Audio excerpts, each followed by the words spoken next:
जरूरी नहीं पर वीडियो को डिसलाइक या लाइक कर दिया करें। इस मूवी का नाम है द बास्केटबॉल डायरीज। तो कहानी के शुरू में हम एक लड़के को देखते हैं जिसका नाम जिम था। उसको क्लास में टीचर बहुत ही बुरी तरह से मार रहे होते हैं। जिम जो कि एक शरारती लड़का था, वो अपने टीचर से कहता है, क्या आपको तो मारना भी नहीं आता? अभी तो मैंने एंजॉय करना शुरू किया था। जिस बात पर उसके टीचर को गुस्सा आ जाता है। वो कहते हैं, अगर तुम चाहो तो इसे हम कल भी शुरू कर सकते हैं। इतने में क्लास भी खत्म हो गई थी। जिम अब अपने तीनों दोस्तों के साथ क्लास से बाहर आता है। इसके दोस्त इसकी तरह ही बहुत ही शरारती थे। ये चारों सिगरेट पिया करते थे। हालांकि उम्र में बहुत छोटे थे। ये बहुत शरारती करते और कोई भी काम करने से पहले सोचा तक नहीं करते थे कि आखिर वो कर क्या रहे हैं, ये काम गलत है या सही। यहाँ तक कि ये टिश्यू पर थिनर को डालकर स्मेल सूंघा करते थे। इनका मानना ये था कि उसे नशा होता है। पर जिम के अंदर एक खास बात थी, वो बास्केटबॉल बहुत अच्छे तरीके से खेला करता था। एक दिन इनका मैच होता है जिसमें जिम बास्केटबॉल मैच बहुत ही शानदार तरीके से खेलता है और जीत भी जाता है। मगर मैच के दौरान जिम का दूसरा दोस्त वो लॉकर रूम में जाकर दूसरी टीम के खिलाड़ियों की घड़ियां, उनका कीमती सामान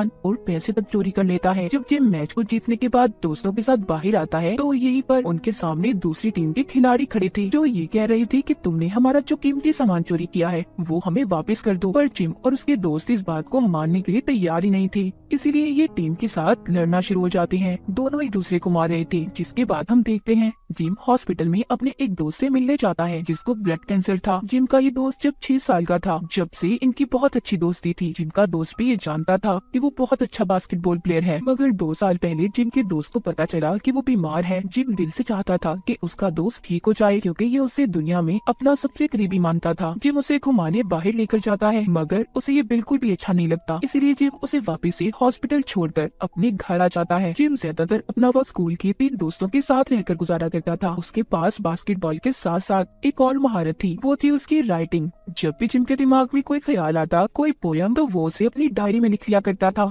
उधर जिम का दोस्त जो हॉस्पिटल में बीमार था वो भी कुछ दिन बाद मर जाता है। जिम जब उसे देखने जाता है जिसकी हालत बहुत बुरी थी, वो अपनी बीमारी से ढांचे में बदल गया था। जिम उसकी ऐसी हालत देखकर बहुत रोता है। उसकी मौत के बाद इसे कुछ समझ नहीं आता कि वो अब अपनी जिंदगी में क्या करे। जिम अपने स्कूल के दोस्तों के साथ जब फिल्म देख कर आ रहा था तो भी वो बहुत दुखी था। वो बस अपने दोस्त की मौत के बारे में ही सोच रहा था, इसीलिए वो अपने दोस्तों को छोड़कर एक बेसमेंट में जाता है जहाँ पर कुछ लोग बैठे हीरोइन का नशा कर रहे थे। जिम वहाँ पर पहली बार उनसे इंजेक्शन लेकर खुद को लगा लेता है और उसे लगाने के बाद तो जिम का जैसे दुख दर्द सब कुछ खत्म हो गया था। वो एक अलग ही दुनिया में पहुंच गया था। और जब ये अपने घर आता है इसकी मॉम इसकी ऐसी हालत देखकर बहुत ज्यादा परेशान होती है। जिम अपनी मॉम से कहता है कि मॉम मुझे छोड़ दें, आप कुछ नहीं जानती। अब आहिस्ता आहिस्ता जिम और उसके दोस्तों ने इस नशे को करना शुरू कर दिया था। यहाँ से शुरू हुई थी जिम की बर्बादी। पहले तो ये हफ्ते में 1 दफा ही करते थे, फिर 2 दिन, और फिर आहिस्ता आहिस्ता इन्हें ऐसा लगने लगा कि इन्हें हर वक्त वो नशा चाहिए। मगर इस नशे के लिए बहुत सारे पैसे चाहिए थे, इसीलिए रात को जब एक बूढ़ी औरत अपने घर जा रही थी तो ये उसका पर्स चोरी कर लेते हैं। यहाँ तक कि जिम का एक दोस्त उस बूढ़ी औरत को बहुत मारता है। अगले दिन स्कूल में जब ये लोग चर्च में जाते हैं तो वहाँ पर फादर इन्हें अंदर आने का कहते हैं। जिम जाने से मना कर देता है और कहता है कि आज मैं चर्च में नहीं आऊंगा। पर फादर के कहने पर वो चला जाता है और जिम को कन्फेस रूम में बिठाया गया था। दरअसल ये एक ऐसा कमरा था जहाँ पर एक इंसान फादर के सामने दिल की बात कहा करते थे, जो फादर और उस इंसान के दरमियान में ही रहा करती थी। यहाँ पर जिम फादर को सब बताना चाहता था, अपने बुरे काम, अपने नशे के बारे में, मगर कुछ भी नहीं बताता। वो रोज ये सोचता बस आज वो नशा करेगा जो आखिरी बार होगा। पर वो दिन कभी आया ही नहीं कि जिम ने नशे को छोड़ा हो। नशा अब उसकी आदत बन चुकी थी, क्योंकि किसी भी चीज की आदत छोड़ना इंसान के लिए बहुत मुश्किल है। एक दिन जिम स्कूल के बाथरूम में नशा कर रहा था जहाँ पर इसके मैच का कोच इसे देख लेता है। जिम नशे में था। कोच उसका फायदा उठाने की कोशिश करता है और उसे पैसे भी देता है। पर जिम को जब थोड़ा सा होश आया था तो वो उसे मारकर वहाँ से भगा देता है। अगले दिन जिम का मैच था। ये मैच से पहले भी नशा करता है। यहाँ पर इसी का एक दोस्त इसे मना कर रहा था, कहता है कि ऐसा मत करो यार, पर ये उसकी बात नहीं मानते और उसे छोड़कर तीनों दोस्त नशे की गोलियां ले लेते हैं।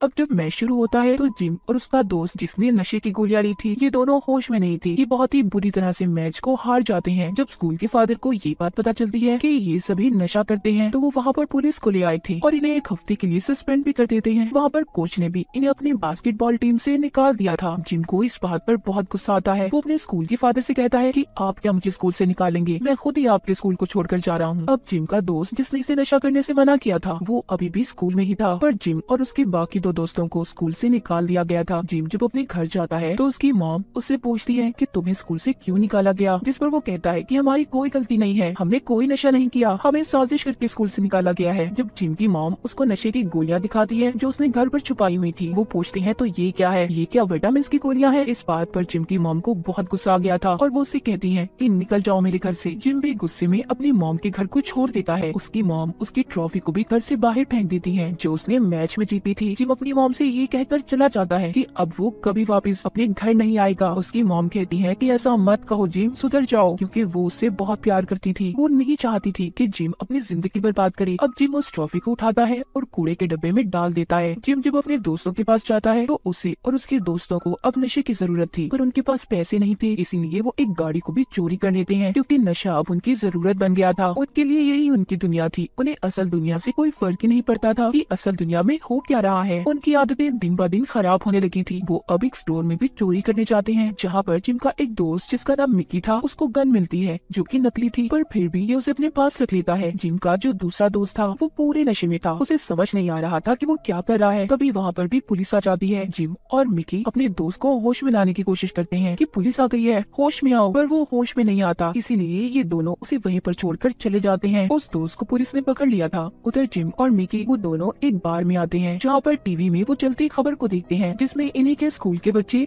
जो कि अब मैच में आगे जाने के लिए सिलेक्ट हो गए थे, उन्होंने अपने मॉम डैड के सर को फखर से बुलंद कर दिया था। जब जिम और मिकी इस खबर को देखते हैं तो उदास हो जाते हैं क्योंकि ये कभी इनका भी ख्वाब हुआ करता था। जिम अब अपनी मॉम के पास जाता है मगर वो चुप कर अपनी मॉम को देख रहा था क्योंकि उसके अंदर हिम्मत ही नहीं थी कि जिंदगी में इतनी गलतियां करने के बाद ये अपनी मॉम का सामना कर सके। इसलिए दोबारा से ये उसी जगह पर आ जाता है जहाँ पर ये नशा किया करता था। तभी वहाँ पर एक आदमी आता है जो जिम को बहुत मार रहा था क्योंकि जिम ने उसकी दोस्त को नशा दिया था जिससे उसकी मौत होने वाली थी। जिम उस आदमी से कहता है कि इसमें मेरी क्या गलती थी, तुम्हारी दोस्त ने उस नशे को हजम नहीं किया। पर वो आदमी उसे बहुत मारता है और सीढ़ियों से भी नीचे गिरा देता है। जिम के दिमाग ने अब काम करना भी बंद कर दिया था। उसको अलग अलग तरह से हेलुसिनेट होना शुरू हो जाता है। कभी उसे नजर आता है कि वो बास्केटबॉल खेल रहा है जिसके नेट में आग लगी हुई है, लेकिन ये सब उसका सिर्फ ख्याल था। वो आदमी उसे मारकर बर्फ के ऊपर गिरा गया था। तभी यहाँ पर एक और आदमी आता है जिसका नाम रेगी था। जिम जब नशा नहीं करता था तो रेगी इसके साथ बास्केटबॉल प्रैक्टिस किया करता था। उसे ये बात पता थी कि जिम एक बहुत अच्छा प्लेयर है, इसीलिए ये उसे उठाकर अपने घर ले जाता है। जब जिम को होश आता है तो वो रेगी के घर से जाना चाहता था। जब वो अपनी कोट की जेब को चेक करता है तो उसमें उसकी नशे की दवाई नहीं थी। जिम उस आदमी से कहता है कि तुम मेरी नशे की दवाई मुझे दे दो, पर वो कहता है नहीं, मैं ऐसे तुम्हें तुम्हारी जिंदगी बर्बाद करने नहीं दे सकता। वो उसी के सामने उसकी नशे की दवाई को पानी में फ्लैश कर देता है। जिम को उस पर गुस्सा आ रहा था। वो अपने कंट्रोल से बाहर हो जाता है और रेगी से कहता है कि तुमने मेरे नशे को जाया किया, अब तुम मुझे इसके पैसे दोगे। पर रेगी उसे पकड़ लेता है और कहता है कि तुम यहाँ से अब कहीं नहीं जाओगे जब तक तुम खुद पर कंट्रोल न कर लो। उसके कमरे के आगे पहरेदारों की तरह बैठ जाता है। नशा ना करने की वजह से जिम की हालत बहुत ज्यादा खराब थी, मगर अब आहिस्ता आहिस्ता वो नॉर्मल हो रहा था। जब सुबह होती है तो रेगी उससे कहता है कि मैं अपने काम पर जा रहा हूँ, तुम यहीं पर रहना। रेगी के जाने के बाद जिम खुद पर कंट्रोल करने की कोशिश करता है पर नहीं कर पाता। उसे एक बार फिर पूरी दुनिया घूमती नजर आ रही थी।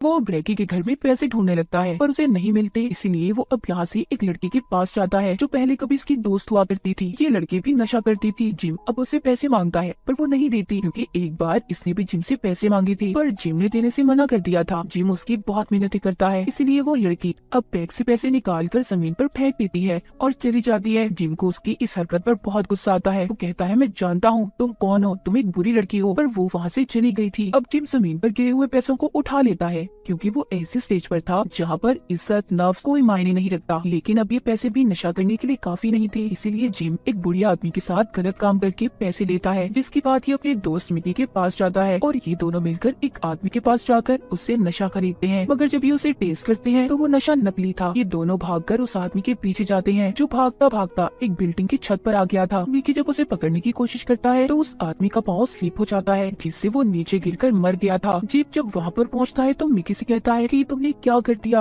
अब हमें कोई नहीं बचा सकता, तुमने उसे मार दिया। और जब मिकी नीचे जाकर चेक करता है तो कुछ गैंग के लोग आकर उसे पकड़ लेते हैं और बहुत मारते हैं। पुलिस ने भी उसे पकड़ लिया था। इतना सब होने के बाद भी जिम को समझ नहीं आई थी। वो दोबारा से अपनी मॉम के पास जाता है और कहता है कि प्लीज मॉम मुझे पैसे दे दो, मैं आपका बेटा हूँ, मेरे साथ ऐसा मत करो। पर उसकी मॉम उसे पैसे नहीं देती क्योंकि वो जानती थी कि अगर उन्होंने उसे पैसे दिए तो वो नशा करेगा, और अब उसकी मॉम ऐसा नहीं चाहती थी, तो इसीलिए वो पुलिस को फोन करती है क्योंकि वो ये सोच रही थी कि शायद जिम जेल में रहे तो नशे की आदत को वो छोड़ देगा। जिम को पुलिस वहाँ पर आकर पकड़ कर ले जाती है। वो अपनी मॉम से यही कह रहा था, प्लीज मॉम मुझे बचा लें, मैं सुधर जाऊंगा। पर उसकी मॉम उसकी एक नहीं सुनती। जिम ने जितने भी गुनाह किए थे उसे 6 महीने की सजा दी जाती है। इन 6 महीनों में वो अपनी डायरी जो लिखता था उसे भी पूरा कर लेता है, और जब 6 महीने बाद वो जेल से बाहर आया तो हम उसे एक स्टेज के बाहर देखते हैं। दरअसल यहाँ पर उसने अपनी पोइट्री शायरी को पढ़ना था जो उसने अपनी डायरी में लिखी थी। तभी वहाँ पर उसका दोस्त आता है जिसको पुलिस ने सबसे पहले पकड़ा था। वो कहता है, जिम मेरे पास एक बहुत अच्छा नशा है। पर जिम कहता है, नहीं,